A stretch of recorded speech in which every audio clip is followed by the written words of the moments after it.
Hey, I'm Rutledge, Hey, I'm Connor. and we're Friend Stream Sports. We're real friends who do real sports and real. Connor, I really got to talk about this. We are not. You're not sneaking in an all-time team against me this time. You did that last week, and that was dirty. And you're not doing that this time. Oh, Rutledge, you caught on. Congratulations. I I So, I will say I watched the game film from last week, and it was just sitting up there, and I'm just talking and whatever and blah blah blah garbage, and bam! I can't believe you you know did what's that to me. interesting is Charles Barkley is not on the all-time, at least a starter for the all-time Phoenix Suns. So that's Now, interesting. who is on the all-time Lakers? Magic Johnson, Jerry West, Kobe, Kareem, Shaq. 99, 97, 98, 96, and 98 overall. That's who's on the all-time Lakers. Of course they are. But I'll go But we got, current, still with LeBron James and AD. I mean, they're decent. They're kind of good. They're kind of good, man. Well, shall we get this basketball tipped off? Let's boot it up. We're going to play Suns Lakers because later in our show, we're going to talk about the Phoenix Suns as our NBA team of the week. But now we're just going to kind of do some just NBA talk in general. So, Connor, how do you want to open up talking about the NBA as we're in the last week before the All Star break? You know, as we talk about the NBA, as we are heading into the All-Star break, really, there's three big questions that I think are really worth some time and consideration, Rutledge. And first off, I want to hear your take. There's a team out east that was supposed to be good and is really struggling. Has won back-to-back games just once since January, and that is the Boston Celtics. Rutledge, what's going on with those Boston Celtics?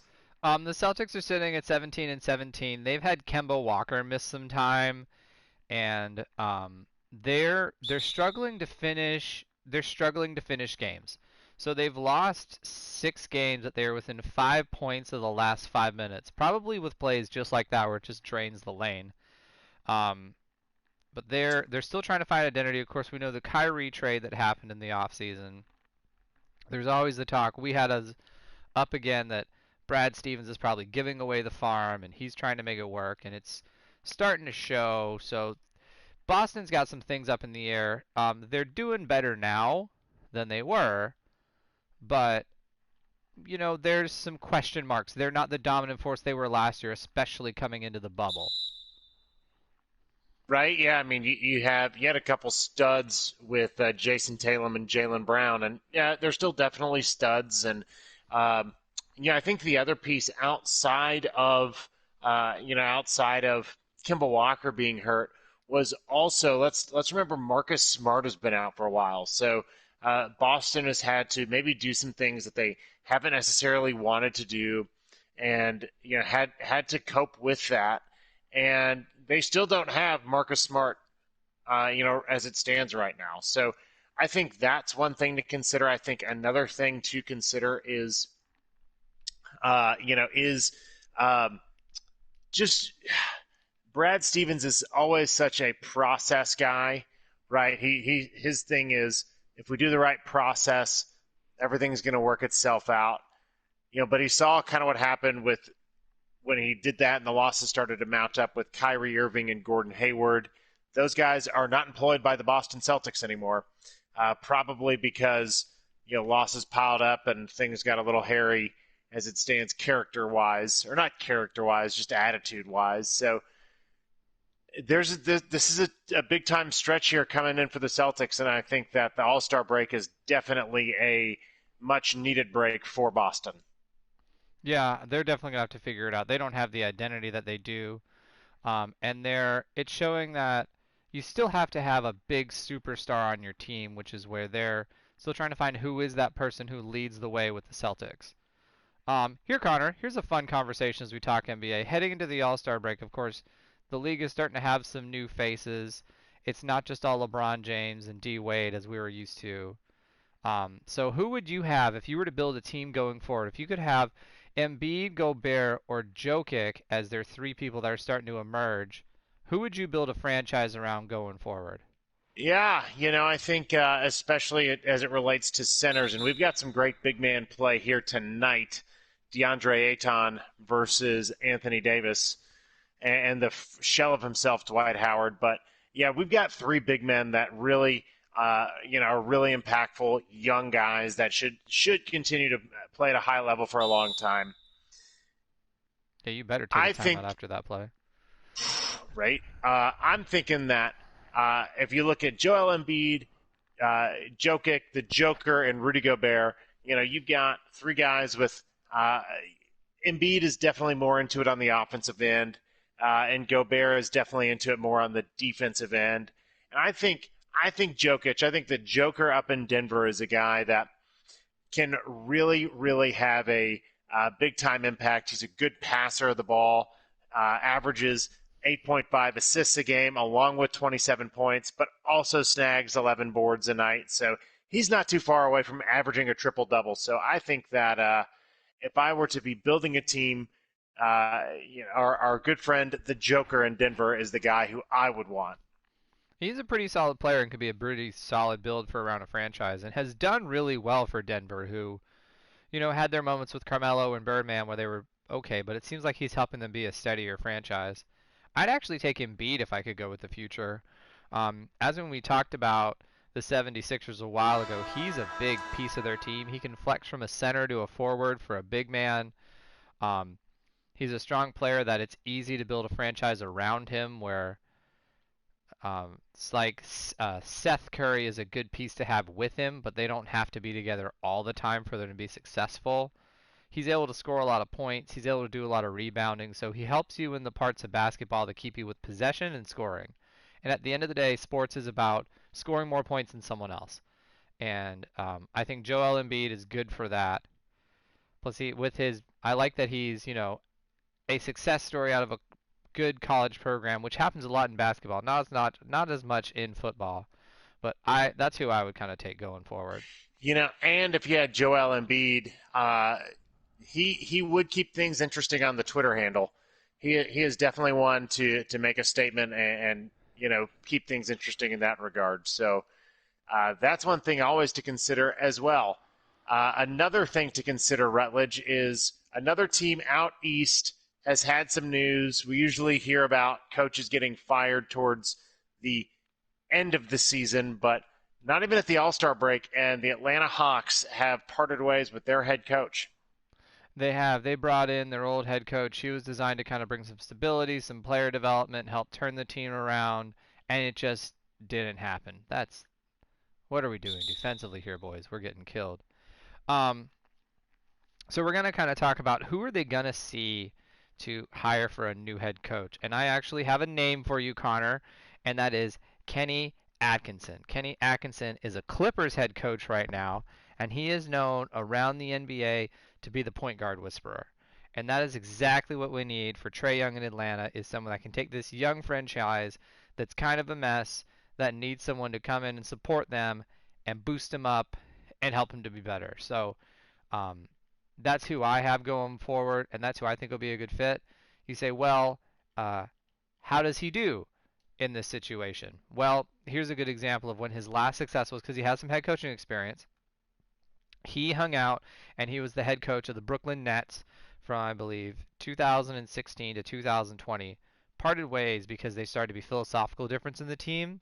But if you remember before he got to Brooklyn, Brooklyn was a mess.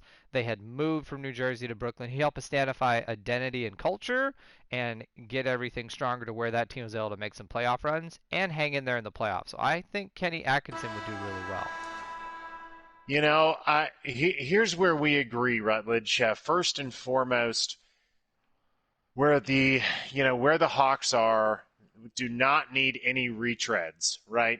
The NBA head coaching carousel, that's really what it is. It seems to be a carousel with, it seems like Mike Brown has coached at half the league, and Mike D'Antoni. If your name is Mike and you have coached in the NBA before as a head coach, good chance that you're going to continue to get like 5 or 6 more opportunities as a head coach. So I think young team, Trae Young, they don't have the studs now. I think that a head coach for the Hawks needs to be able to either handle a guy like Rajon Rondo, who can be a little bit of a not head case, but a little bit of a guy that if he doesn't trust you as a head coach, he's going to let you know about it. Either the guy that they bring in does need to be somebody that can either handle Rondo or ship him out of there. With that, also, I think that it's not just Trae Young that's on the Hawks that needs to continue to develop. There's a guy, and I hope you score because I'm totally looking up this guy's name because it's a really hard name to pronounce. Onyeka Okongwu. That is wow. That is a hard name to pronounce. Yeah, forward for the Hawks is another big time player that needs to be. We need to think about here. So, all that said, here's my name. I also picked out a name that should be in consideration. Right now, there's an assistant coach for a little team called the Golden State Warriors, who I don't know about you, but they have a player that is pretty good at the point guard position. He would have made that shot that you just missed. I think he would have. And I think that Jerron Collins is a guy who's young, a guy who played big, who can develop the other big men that the Hawks have, and has been around Steve Kerr in that system and understands what good guard play needs to look like to develop Trae Young. Yeah, I think whoever it is, they're going to have Trae Young in mind. Atlanta's really trying hard with a brand to, bring some support to the Hawks when growing up in the state of Georgia, they don't get the most attention. It's not the biggest basketball region, not like a team out of the Midwest or in California. So it'd be definitely good to see who they take in. I think they have great potential with Trae Young and they can make some big moves. So that brings us to the end of our first quarter here. The Suns are doing pretty well. So there's got to be a magnet in the ball when you have it because everything you have is going in. You're coming in clutch like Bill Murray in Space Jam. What a great movie that is. Good old Space Jam. When is Space Jam 2 going to come out? I don't know, but it will. It's supposed to have LeBron in it. I don't know if they started filming or not, but we'll just be interested to see how that goes. I think even more so fun than LeBron in it, right? Because Michael Jordan obviously was in Space Jam 1. Who are the other players that they're going to have? I would think they would have very obvious Anthony Davis. Maybe Chris Paul because he's done a lot of commercials, so he's got some acting chops. Oh yeah. You're not gonna have Giannis would be cool, but I don't see him doing it. Maybe Steph Curry, maybe KD or James Harden. I think could be a really good. Like if he stole his powers. Oh, yeah. Everyone else in the NBA, they're all kind of quiet now. They're not as the big personalities as the Charles Barkley days. But speaking of Sir Charles and the team that he used to play for, not the 76ers, but the Phoenix Suns, they indeed are our highlight team of the week, Rutledge. They are. So Phoenix right now, when you think of the Western Conference, you think of Golden State. You think of the Lakers. You right now think of the Clippers because of Kawhi. But Phoenix is actually doing very well. They're 22-11. They're 8-9 at home, and they're 9-4 on the road. Here's a big thing to look at with their record. This year in the NBA, the top 6 teams are guaranteed playoff spots, and the rest that finish well have to do a play-in tournament to go to the playoffs. So the Phoenix Suns are the only team with a guaranteed playoff spot in the West that has a losing home record that is still doing very well. And they're only a half game back from third place against the Clippers. So who's making the magic in Phoenix to sort of light the cactuses on fire for them, Connor? Outside of just that regular old summer heat. So the straw that stirs the drink for sure would be Devin Booker. I think he scored. There was one night last year he scored 70 points. He's been lighting it up big time. He's the first name that you definitely think about. The other player that got traded to Phoenix this year was Chris Paul, and Chris Paul I think has brought a great, just a great veteran presence to this organization. Right, he's no longer can probably be that number one guy, but can do a lot of really good things. Other players still on Phoenix that are playing in this game tonight. DeAndre Ayton, which Rutledge, you might be having some nightmares because he is tearing you up. Tearing you up this evening. So they've got some players, and that's not a team that has a bunch of good guards and a good wing and no good big man, or just a bunch of good big men. They've got a lot of players that can do a lot of different things, which I think could be really good as the top teams in the West are going to have a variety of challenges to throw, to throw at each team. Yeah, and they something amazing about Phoenix.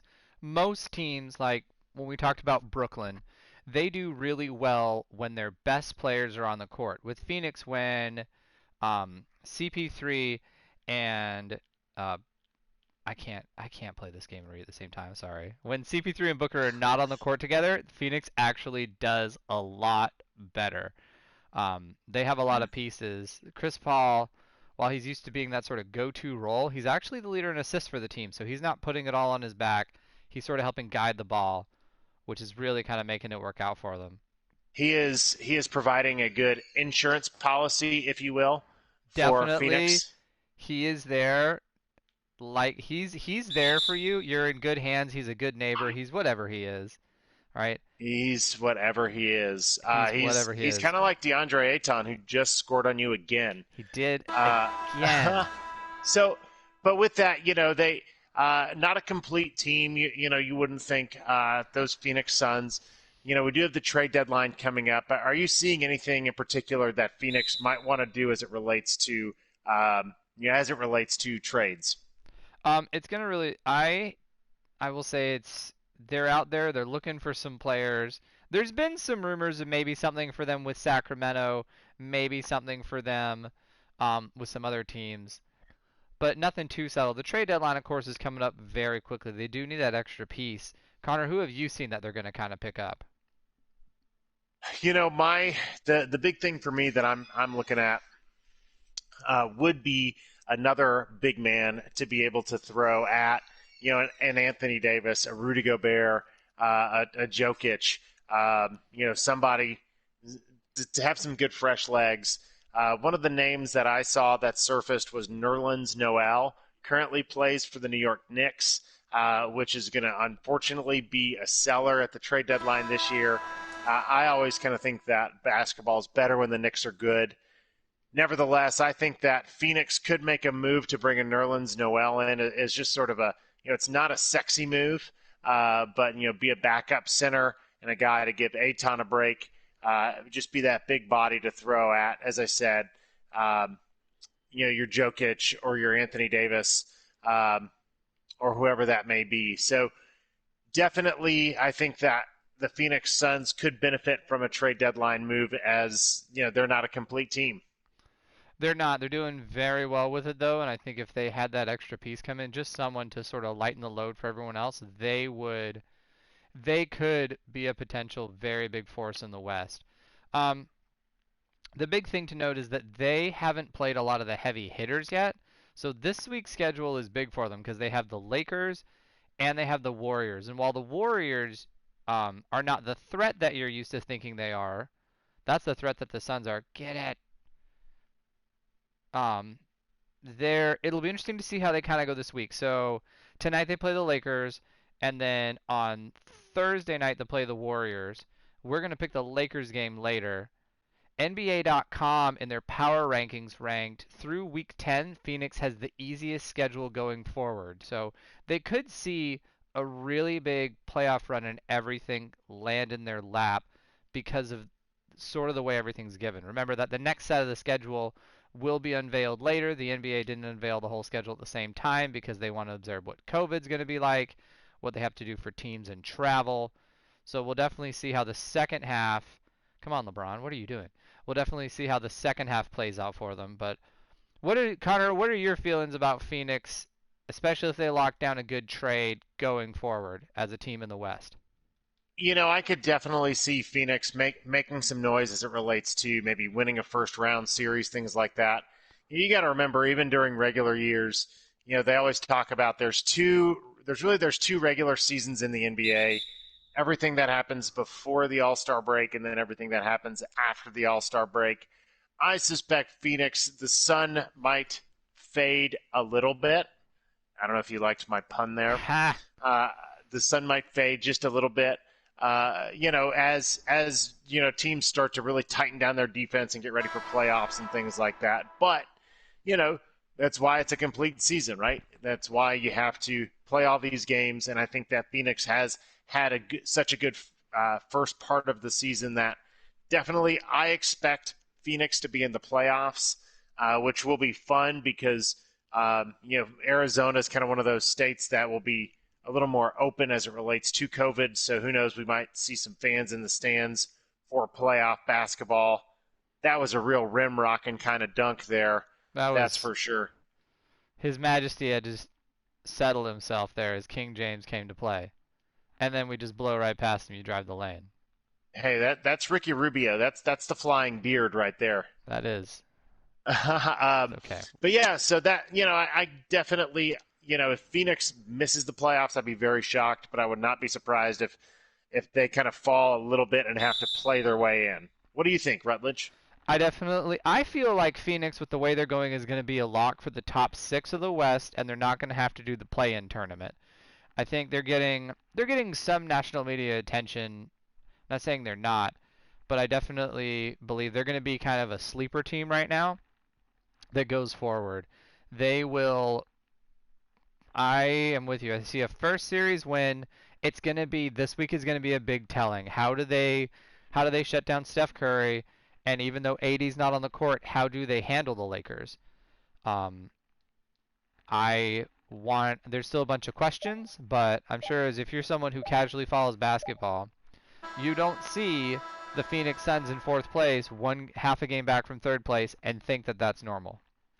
So that's our first half. As we get ready to go into halftime hot takes, Connor, Daniel and Steven are out watching us today, and they wanted to give us some love to our new logos that we got rocking on. So thank you, Daniel. Thank you, Steven, coming out Tuesday night, 8 o'clock here on Twitch. We're happy to be here on Twitch, Connor. You know why I like being on Twitch? Because Because it's Twitch not wants you to Facebook. be here. Huh? Yeah, Twitch wants you to be on their platform. It's going to be a third time's the charm, hopefully, once we figure out why Facebook keeps kicking us off. So for background for everyone is we lost our first Facebook page, which I think we should post this on Facebook.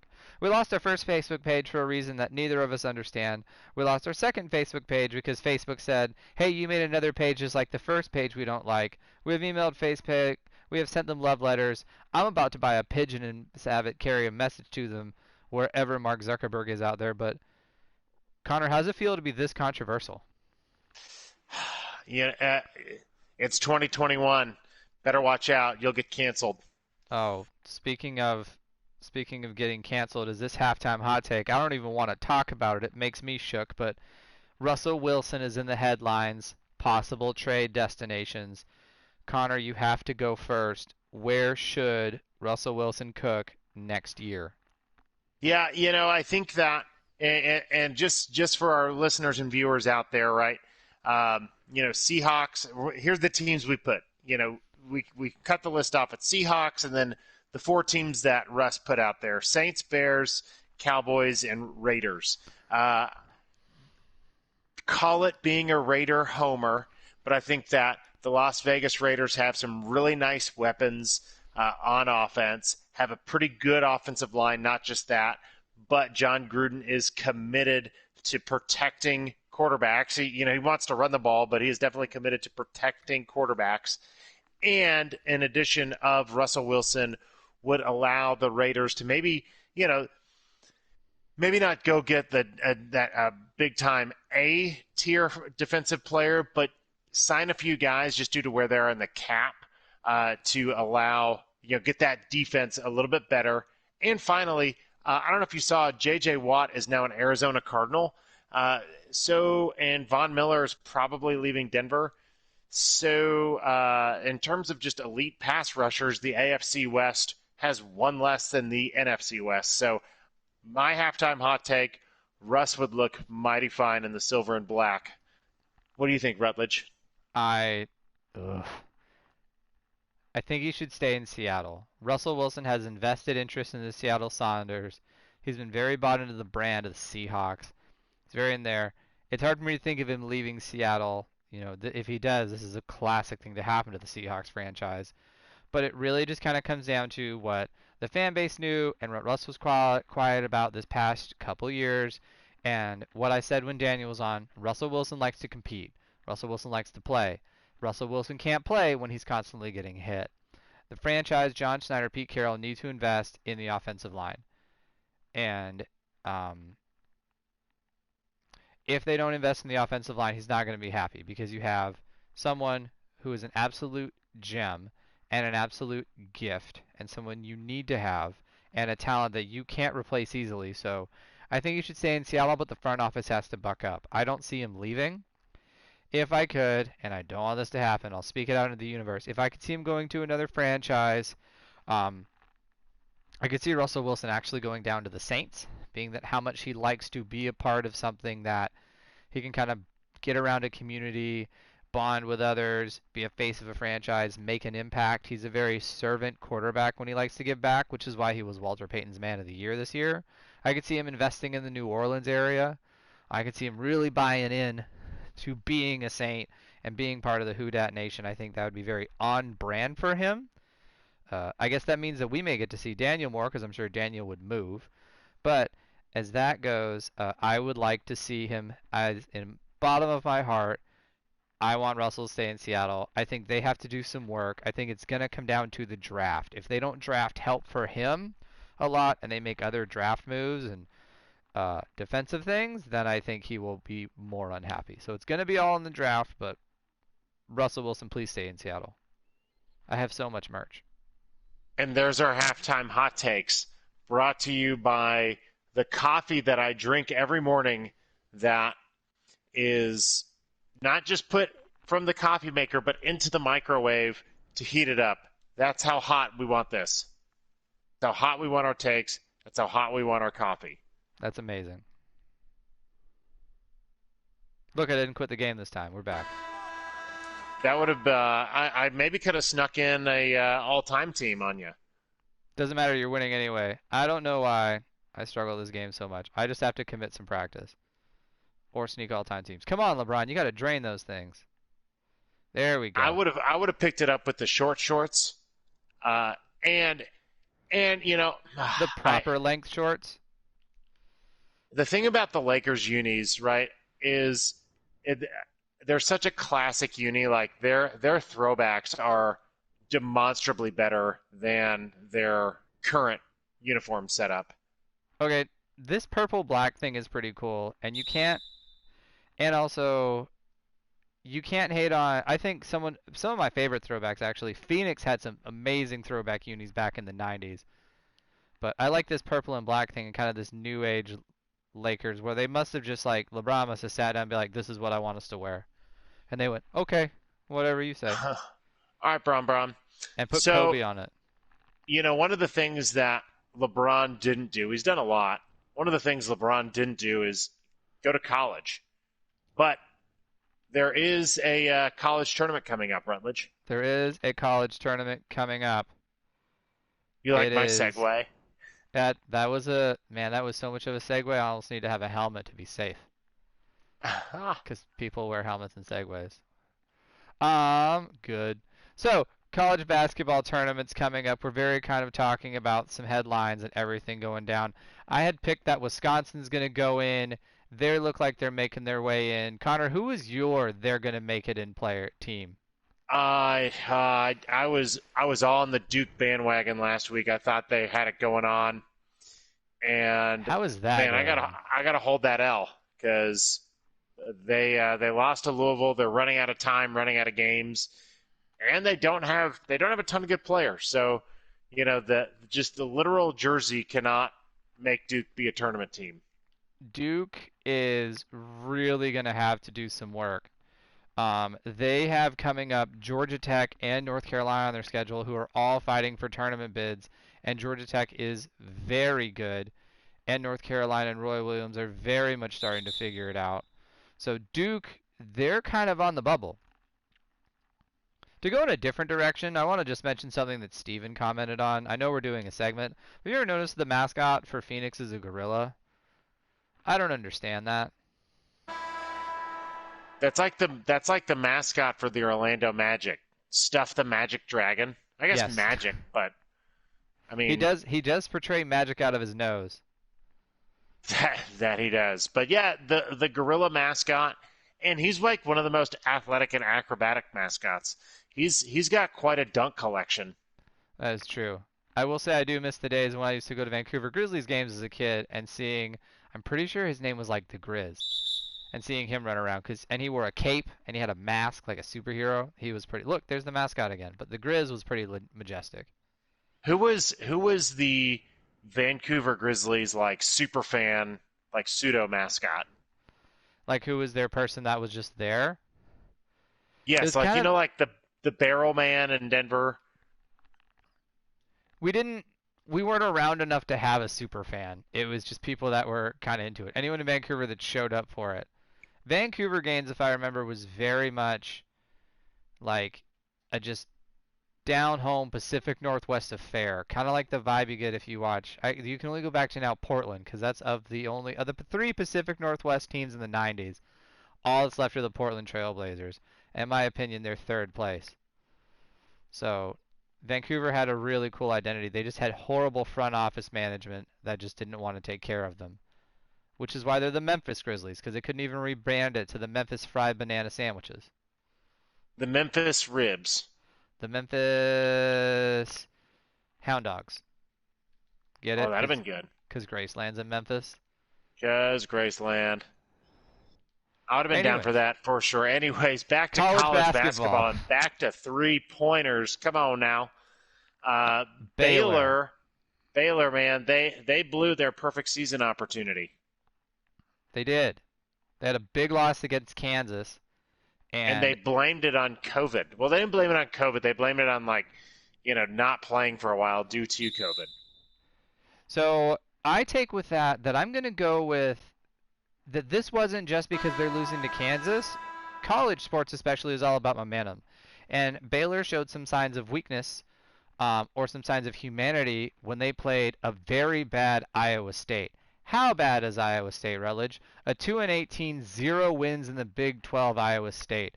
And they had just enough good players make just enough good plays to where they totally outdid Iowa State by just enough.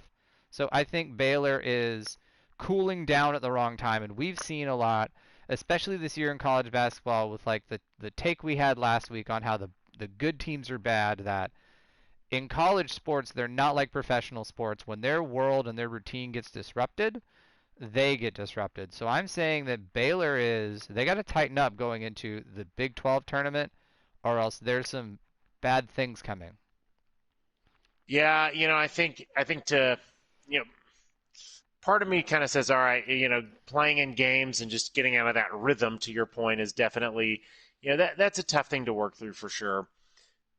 But it's like, come on, man, you can't scrimmage, you can't do. There's things that you can do, even within, um, even within the course of the season to stay sharp. So I think that is kind of a lame excuse, but it was an excuse nevertheless.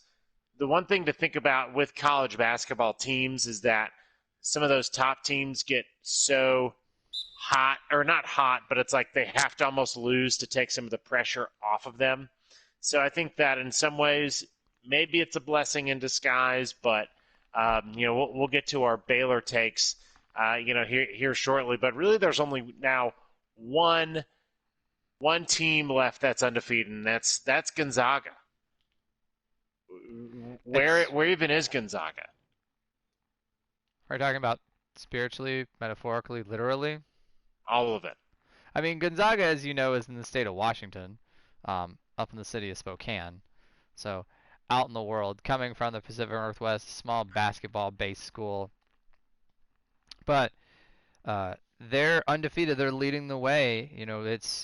That's the one beauty thing of college basketball is that you can have a small team like a Gonzaga, a Wichita State, someone that you would never think of, sort of take the way and make big impacts. Your big name colleges rarely, even in basketball, rarely are dominant in two sports. So Yep. uh, Gonzaga But could be a big factor in the tournament. one of the things that I think, you're in Spokane, you're in Western Washington, you're on the other side of the state from Seattle. Mark Few has been definitely able to recruit, and we saw an article that highlighted, the author of this article highlighted the top 100 and ended up being 118 players in college basketball, really as it relates to the NBA draft coming up. And we sure as heck like big time players in big time games. Rutledge, any thoughts about the impact that some of these big time players are going to have here in the NCAA tournament?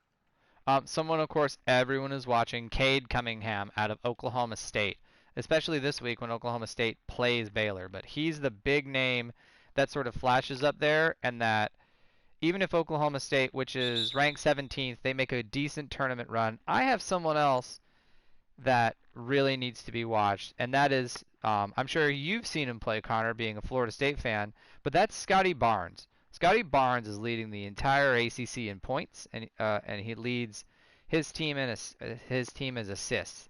I believe they have a big chance to make a big run in the ACC tournament and possibly go in the big dance, where Florida State historically has not been a strong basketball performance. So those are some names that I'm staring at going forward. I think Scottie Barnes is going to have more of a team impact than Cade Cunningham. I definitely think in future episodes of Friends Stream Sports, you and I are going to be playing as Cade Cunningham versus maybe Zion Williams, who we both love as a basketball player. But those are who I have as big names coming into March Yeah, Madness.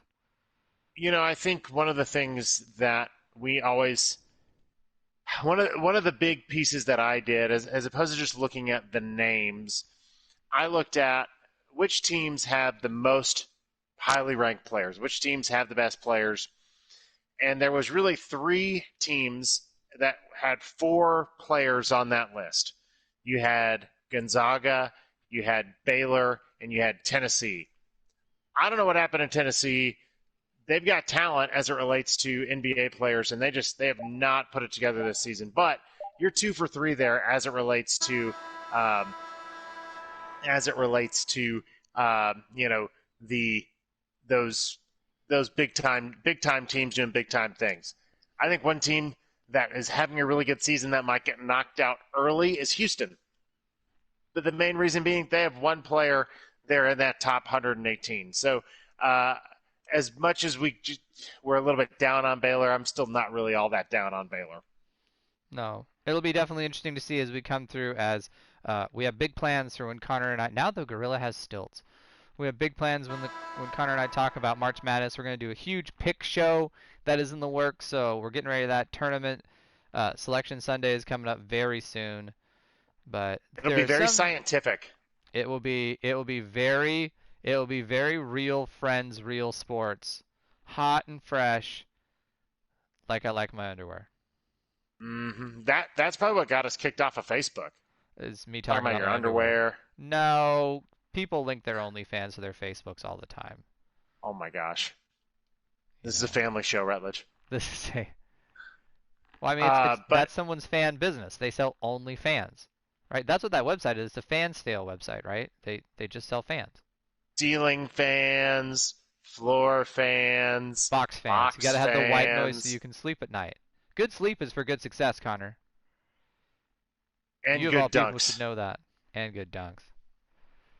So as we head into our fourth quarter, there's some guys that are getting some good sleep, and those are the guys with upcoming NFL Pro Days. Rutledge, what's kind of that landscape looking like this year? It's a little different. It So is.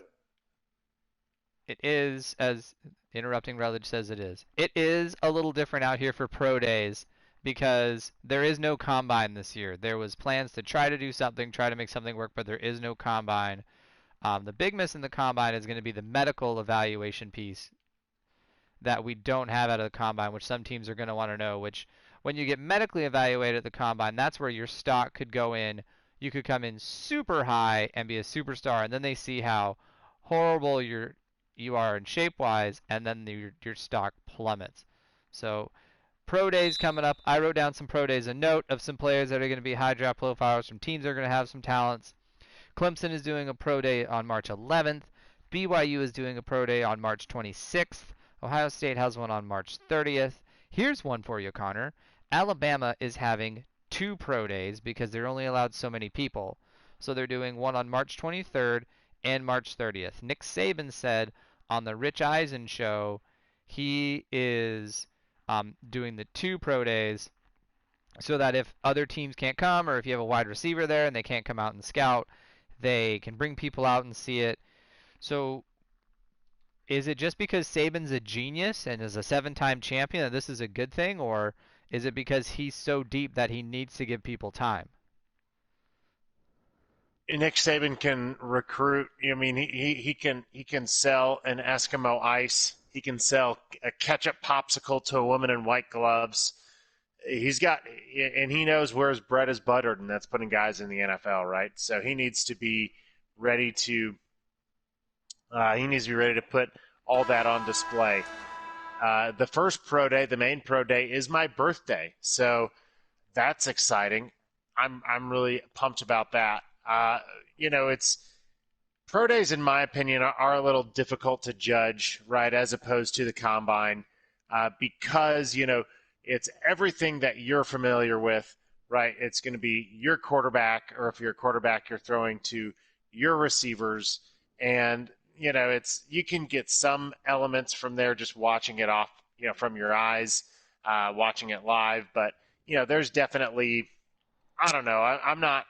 I don't think pro days are necessarily like the big be all end all. It'll be fun to watch guys throw footballs on air and not have defensive ends running at them, but still a good time. I'm putting a lot of weight into pro days for this year. They are, you're right, they're not like the combine to where it's like, all right, Connor, you now have to throw to this wide receiver you've never met who's a lot faster and more agile than what you're used to. So it's going to throw off your zing. I think if we were going to put this much weight on the pro days, the NFL should almost regulate what you do, how you prepare, try to make them as even as possible so that you don't come into knowing, okay, they're going to run their scripted plays, they're going to do their scripted drills. This is just them putting on for show, but it's kind of a best sales pitch. It's not the pure, you can prepare for the drills, but it's not a different version of preparing for the drills. I think they're going to be good. But of course, someone that all our eyes are on, which why don't we just have the draft and announce him number one already, is Trevor Lawrence. Connor, you don't seem to like the pro day thought. How do you feel about Trevor Lawrence even participating in this one? Oh man. Well, first off, Dwight Howard just fouled Devin Booker again, and Dwight as an Howard's Orlando hair Magic is fan, loving that dry heat in Phoenix. He's got all types of volume. oh yes. No, I think that Trevor Lawrence. I don't think he. If I was him, I wouldn't even participate in a pro day.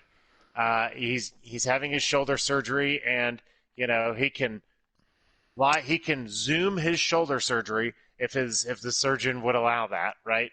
But what good is that going to do? What is Trevor Lawrence going to gain from throwing on air to his receivers? Um, he's already played in so many big games, already done so many things. He can do those Zoom meetings, and have coaches talk to him, about a variety of different topics. He can do those uh, interview type shows that, I know John Gruden doesn't do them anymore because obviously he's the head coach of the Raiders, but he can showcase his talents in a variety of ways that doesn't involve him potentially having a bad day. And you know, one one of the big things that people will do is one of the big things that people will do is take things way out of proportion, especially if you're the number one pick. Right? I remember even people pointing the finger at Andrew Luck, saying, "Well, should he be the number one pick? Should he not be the number one pick?"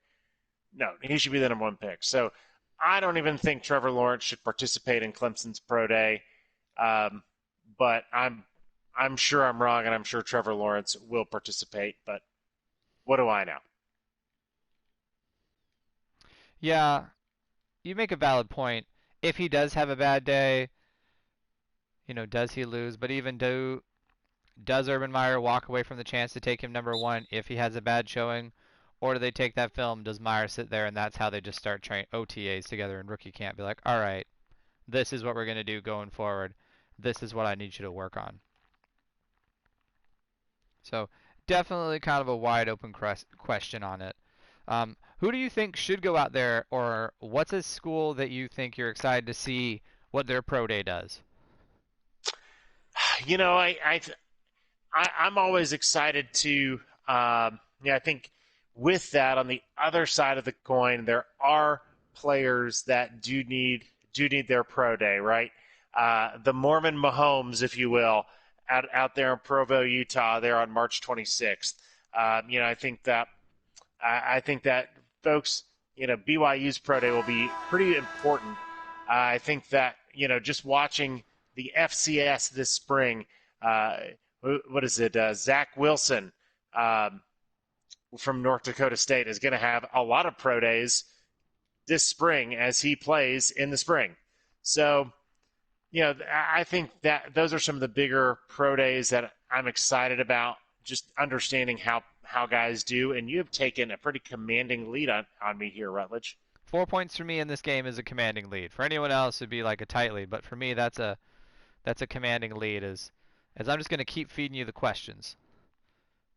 And hopefully, you're hoping that I will. You're hoping that I will just keep on not feeding the ball to DeAndre Ayton. And it didn't happen. But what do you think about the FCS spring season? As someone who actually went to an FCS college for a couple of years, I believe spring season for FCS football, it hopefully will bring some more attention to the year, and will bring some love to FCS football. We're gonna skip this timeout. I like that they're doing it. I like that they waited, but I think it just shows the consistency of the NCAA. Is that why did the FCS allow to choose to wait the season when the FBS, which brings all the big leagues and brings all the big players and brings all the big guests and brings all the big people, why did they get to play? But whatever. Um, of course, North Dakota State is still a power to be reckoned with. They always have been, as they're just such a recruiting power in their region. I like that FCS football is going on in the spring. All that clock wasting. You're just pushing some clock management here tonight. So Uh, what do hey, you think about it as what do someone I who think? also likes the smaller college football? Yeah, yeah. I kind of think about it as it relates to Division III football, right? Because they're doing some Division III football, and Dwight Howard just picked up his fourth foul here. He's getting a lot of minutes for you tonight. Uh, I I do want to say that Stephen Kicklighter just posted that North Dakota State just lost their first game in like 33 games when they lost this past week. they sure did to Southern Illinois, if I'm not mistaken. Oh, 39. That number is 39. That's Stephen the Constant. So in Division III, Wheaton College, who I'm super not bitter about the fact that they were preseason number two, and the global pandemic derailed their season. Had the opportunity to play in a spring season, and opted not to, because if you were to play in the spring season, you would lose a year of eligibility. So I think that within however the rules happen within each of the divisions, right? There's things to consider. So if you're a Wheaton College that is going to be a playoff team and an outside shot at a national championship, man, you need to make sure that you're doing what you can to. Oh, Oh, wow, LeBron drives the lane and gets the foul. wow! But to be able to have your players when it really, really, really matters, right? FCS a little different than D2 and D3, just in that you have. Um, we're going to feed the ball to Devin Booker here. Let big players make big plays. Oh, Try for the old 2-for-1. So this is getting pretty tight here at this the is end, getting pretty tight. Rutledge. This is where the sports show ends and the video games begin. And the video 80 with the games come on, 80. You got to get that in there. We have 14 begin. seconds to go. I have a 1 point. No, the lane falls apart. Oh, are you kidding? Oh, Why did you pull up? No. oh, Rubio with the Oh my foul. gosh. This could not. This could be pretty tough here. But Oh, you missed the first one. missed the first Little. one. Nick Nurse. Man, our podcast listeners are To all of our gonna have no podcast idea what's going listeners on out right now. there, it's 77 to 76. Connor and I playing 2K. Usually Connor's totally annihilating me at this time, or I quit trying to win as I go for the free throw. Messy release, but he gets it. Timeout Suns, 78-76, 7.8 seconds to go. Hey, it took you being the team that won the championship in this game It here took me to being the get me to this Laker. It point. it took the pre-show meeting of, all right, Connor, you be the worst team because I'm bad at this. Connor goes, okay. Because that's the kind of guy that I am. Because that's real friends and real sports. You are nicer than Facebook. We All got right, some we're going interesting back in. folks dancing out here on the old dance floor. I know the halftime things. I love the presentation of this game, but some of the stuff they do is just like, what are we doing? Okay, coming in. 3, 2, Oh 1. no! Oh, and a foul with 1.1 to go. What did I do? What did I do? I hit. I know exactly what I did. I hit circle when I was trying to hit square. Sinks the free throw. 79-76 Lakers for the second free throw. This could be your first. Would this be your first win of 2021? Oh, why are we taking a timeout? For our podcast listeners out there, a feature you can do in NBA 2K, which I like because I'm learning my basketball game skills, is the game will take timeouts for you in crucial moments. So obviously we're taking a crucial moment timeout here to make sure you have the right roster in instead of having to substitute, and you have the right game plan so we don't blow this 4-point lead. But I would have just ran the clock out. You could probably hit circle. There you go. I am, but I made some adjustments anyways. 80 is hype. Oh, and Ball you get the play. ball. Boom. I Let's don't know go if to this is my picks. first win. No, yeah, because I had that walk-off Madden game that went sideways. Yeah, I haven't won in a while. Let's go to picks. What are we thinking? Connor's upset. Let's go to picks. Okay, here's our picks for the week. Suns Lakers. So Suns Lakers actually they'll tee off tonight at 10 o'clock Eastern time. Lakers won the last time in February. Lakers won 125 to 110, but AD was there. So I'm gonna take the Phoenix Suns. I think Booker's gonna turn it on and be a huge fit for the Lakers, just like you were for the first 3 quarters in this game tonight, Connor. So I'm taking the Phoenix Suns. Yeah, I'm going Suns. I think they have more to prove going into the All Star break. The Lakers might try to pay some parking attendants to play for them tonight, so give some folks some rest. So I'm picking the Suns as well. Another team that gets both two teams that get a lot of attention in the West are the Warriors and the Portland Trailblazers. They play tomorrow. I am going Warriors. I think their shooting game will do them some good. And like I said before the All-Star game, that's just going to be practice time for Steph Curry to keep just draining threes. Game time, game time. Let's go Rose City. Picking Portland. There you go. In the college ranks, number 17, Oklahoma State will play number 3, Baylor. This is big because Baylor's been on a bit of a skid. I think Baylor stops the skid. I think they wake up. I think they're going to score a lot of points and make a big run. So I'm actually taking Baylor, even though Oklahoma State is on a 5-game win streak. Yep. You know, I got to stick with what I mentioned before about having not just the number one player, although I think that that's important, but Baylor has a lot of good players. Picking Baylor, even though Cade Cunningham's going to probably have a monster night.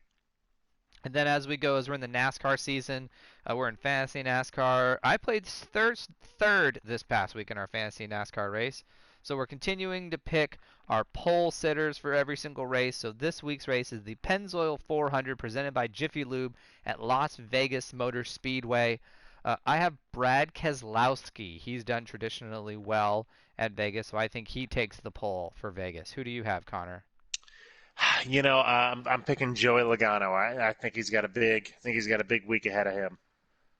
All right. Well, that's been our show. What a night. I walk away with the win. Another great night of basketball. Connor picks an honest team. Um, Connor, anything you want to say before we sign off for the night?